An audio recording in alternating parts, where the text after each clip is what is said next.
Today I'm taking a long overdue look at the Command & Conquer General Zero Hour mod Contra. And I'll be playing as a USA robot side because I always wanted a robot army, but I could never afford one. Unless you count the time I hooked up all those RC cars to a lawnmower, but that wasn't an army and it ultimately betrayed me in the end, so I really don't want to re-experience that. I don't have any experience with this mod, but it seems to just play like USA, just different, so I'm just gonna play as USA. No biggie. At least for now, anyways, until I find there's some kind of weird economy thing that I don't get. Though I did a little bit of a quick look just to make sure that it ran. You know, last thing I want to do is start a recording and have the game just fucking die on me, and I did notice that there's no easy, medium, or... Well, there is a hard AI, and that's what I'm fighting, but there's no easy or medium. It's just hard, harder, and fuck you, go kill yourself difficulty. It would be interesting to know if the AI is actually better or if it's just a bunch of econ buffs and they get a bunch of, you know, extra money and that kind of thing, because I really hate that shit.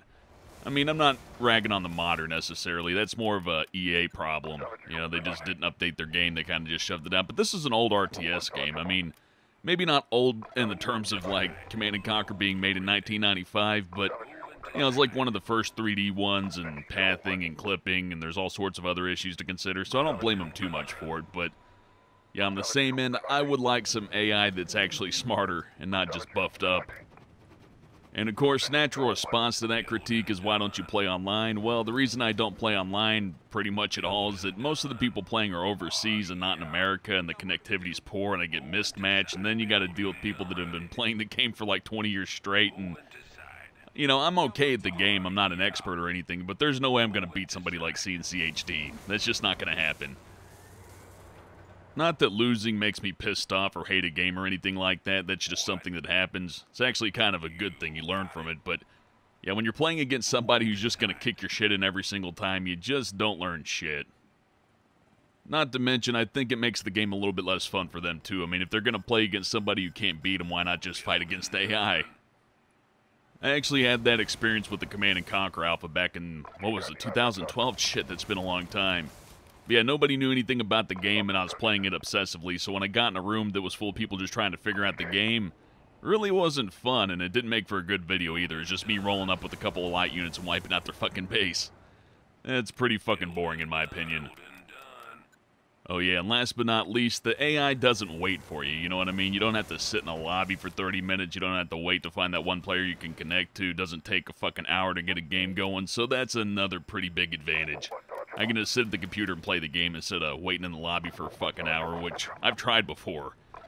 I mean, I appreciate CNC Online, the whole, you know, revised thing that they did since GameSpy got taken down, but I can't get a fucking game in there. Either people can't join my games or they just don't want to. Either way, I'm not getting any games in over there. Anyhow, I can complain about the online problems all fucking day long. Like, literally, I fucking hate the online problems in this game, but, let's talk about the mod a little bit, huh? I'm just building random shit right now, and I haven't seen how the other factions build, but it seems like the USA Robot General builds really quickly, which is interesting. Most of the USA stuff I've played in pretty much any other mod, the USA is a kind of slow faction. They tech up really slowly, they build really slowly, but they have really powerful stuff, so it's kind of interesting to see a fast USA. Though if this faction has USA power at China build speed, then I can kind of see why people say it's not balanced. That being said, none of these games are balanced, especially not Zero Hour. I mean, if you're going to pick a faction, then you got to tell your opponent who you're picking, basically, so you got counter picks going on. And I guess you could have everybody going random, but then you have the chance of somebody rolling Toxin and somebody rolling Infantry, which is just not fair at all.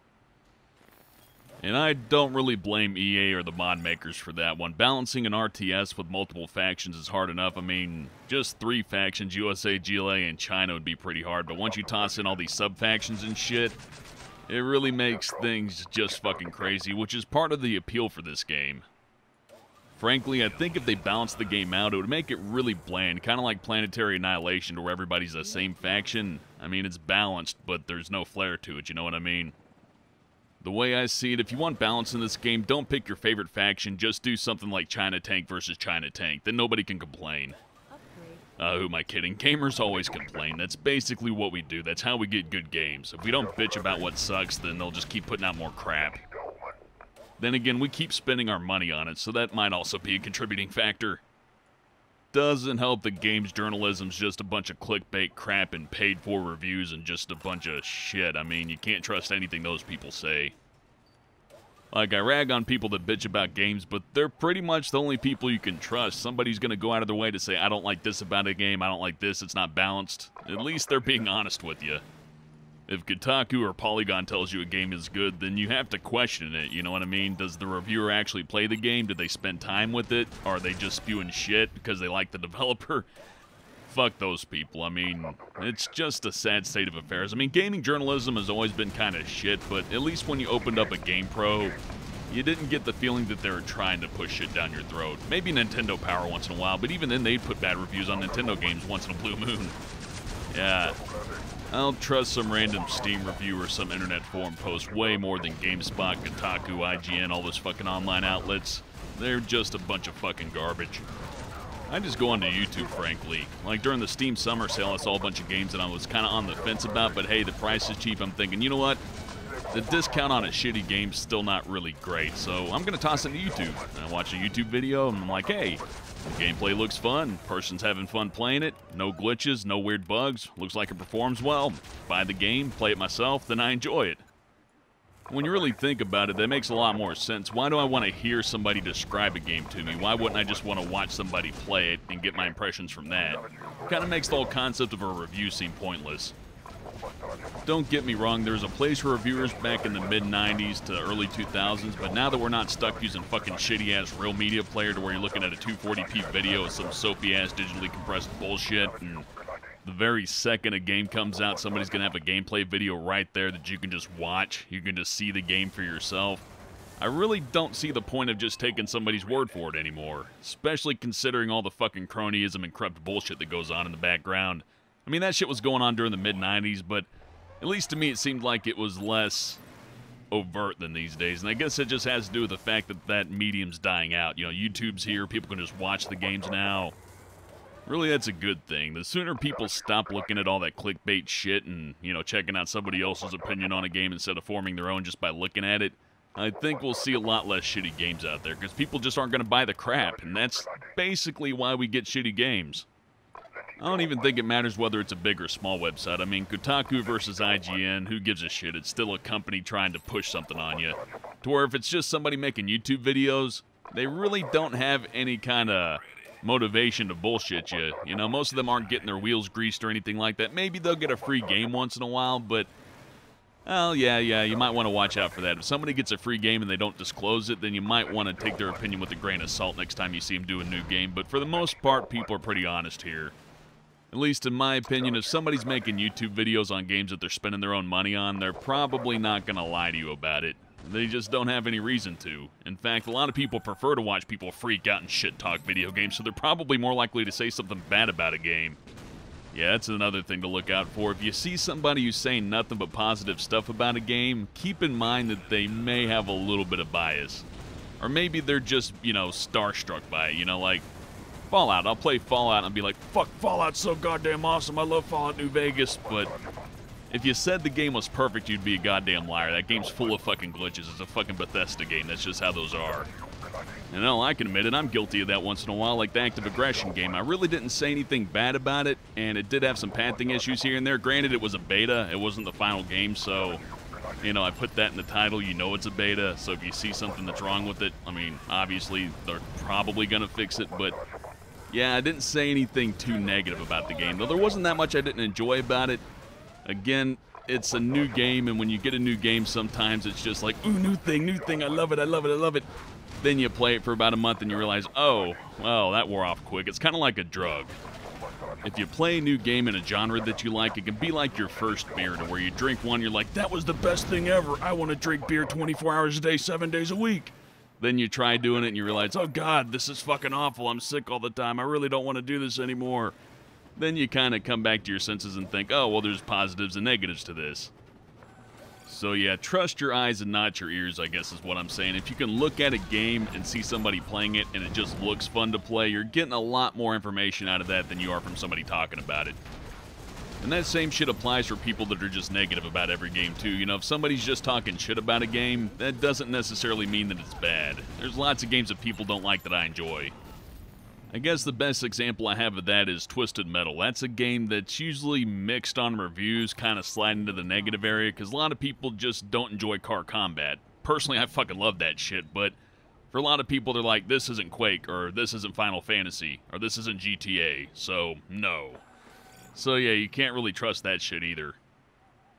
But if you look around and find somebody who has a moderate kind of view, like they like stuff and they hate stuff, and you kind of like the stuff that they like and hate the stuff that they hate, then you're probably okay to listen to them, but still, take it with a grain of salt.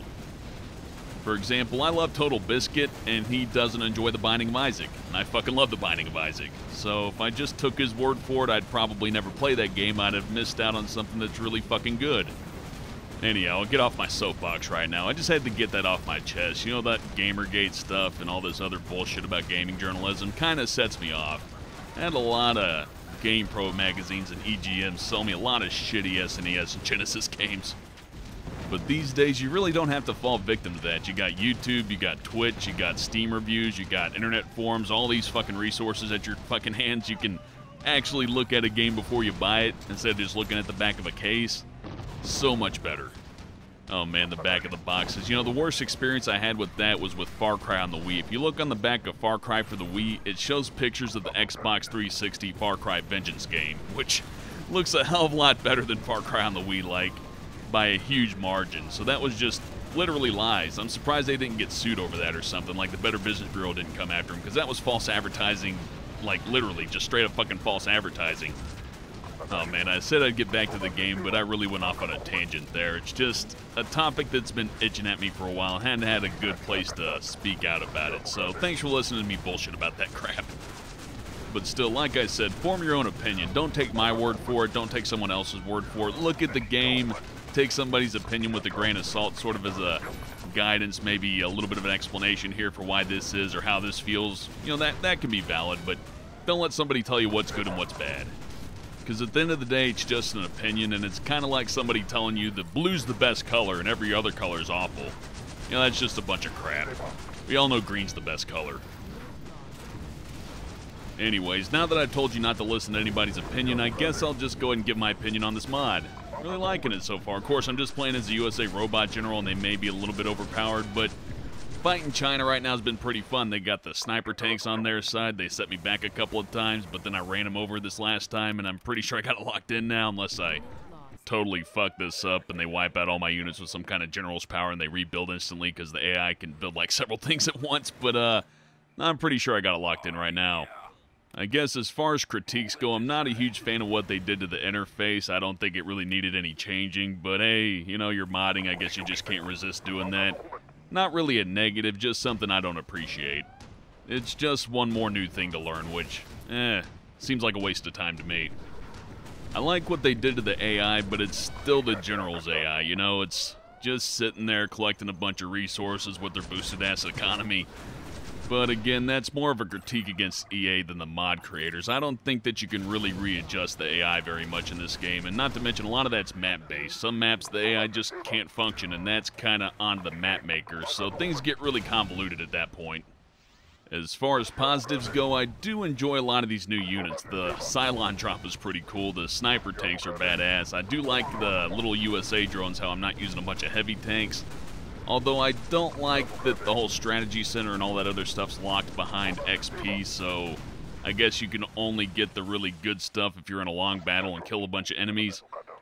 I don't really like that because that gives bonuses to the player that's already winning, the player that's destroying the enemy's units. You know, they're already losing the money from the lost unit, but in addition to that, the enemy's getting bonuses that give them more tech. I mean, the General's powers already kind of did that, but to attach the tech tree to that, it's just not a balanced decision that I'm a fan of. I really don't like it when games give bonus points to people that are already performing well. That being said, this is the only time I've really played this game, so it may just be something for USA Robot General, and if that's a balanced decision to go with the fact that he builds his units really quickly, I can understand that, but again, it's a little bit convoluted. That being said, I can understand why somebody'd want a more complex version of General since it's kind of a simple RTS game. That's just not my preference. I kind of enjoyed being not a simple RTS game necessarily, but not something that's overly complex. I kind of like being able to just pick it up and play it, not having to well, do several videos before I actually understand how the tech tree works and that kind of stuff. Like, I can understand the urge to change stuff, that's pretty much the entire point of the mod, but you gotta rein it in once in a while. I mean, it's still the base game, and unless you're making a completely different game out of the game, then you're kind of turning people off that like Zero Hour, you know what I mean? And at the end of the day, people who don't like Zero Hour aren't gonna download a Zero Hour mod because they're not gonna own the fucking game. It's unlikely anyways. Maybe somebody bought the game and they're like, well, I'll just wait till somebody makes a mod till I enjoy it, but probably not. I don't know, maybe some people got sick of the game and they want something different. That's usually where mods spring up from, but I think this game's outdated to the point that you can't really improve it that much. I think Rise of the Reds is probably about the limit that you're going to see on that. And Contra, though I had a good time with it here, I don't think it's going to be any kind of game changer. I think if you want to change this game that much, you're probably better off picking up a copy of Unity or Unreal 4 and just making a new game altogether, because the engine's just so old. There's only so much you can do to it. I guess to put it shortly, I'm enjoying the mod and there's some pretty cool stuff to it, but as far as I can tell right now, I can't see myself playing this forever, you know what I mean? It feels like something I'll play for a little bit just to mix things up, but it's not going to be better than Rise of the Reds, at least I don't think it'll be. In addition to that, it's not going to be a replacement for Zero Hour either. So for what I've played so far, I'd recommend the mod, but I wouldn't expect too much out of it. You know, I wouldn't expect it to be a game changer or something that's going to make it to where you're never going to play Zero Hour ever again. I'd just pick this up if you want to play something wacky that's just fucking, you know, out there with robots and sniper tanks and a bunch of weird shit like that.